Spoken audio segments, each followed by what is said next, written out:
अजितदादा, विमान अपघात प्रकरणात मोठी अपडेट येते. व्हीएसआर कंपनीची सीआयडी चौकशी सुरू असल्याचं कळतंय. व्हीएसआरच्या व्हीके सिंग यांची चौकशी सुरू असल्याचं सुद्धा कळतंय. कंपनीचे अधिकारी कर्मचाऱ्यांची चौकशी सुरू आहे.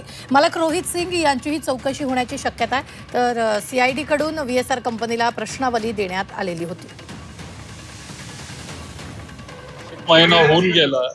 सीआयडीने खूप आधी त्यांना बोलवायला पाहिजे होतं, पण आता जे पुरावे आमच्या समोर येत आहेत ते आम्हीच सगळे कुटुंबातले सोशल मीडियाच्या माध्यमातून तुमच्या सगळ्यांच्या समोर आम्ही ते पुरावे आणण्याचा प्रयत्न करतोय आणि त्याला यश आम्हाला मिळतंय असं आम्ही समजतो. पण ही चौकशी खूप आधी व्हायला पाहिजे होती. आज पण आमची मागणी आहे की VSRचे फक्त लेअर जेट 4 नाही, पण सगळे जे त्यांचे विमानं आहेत ते ग्राउंडेड झाले पाहिजेत.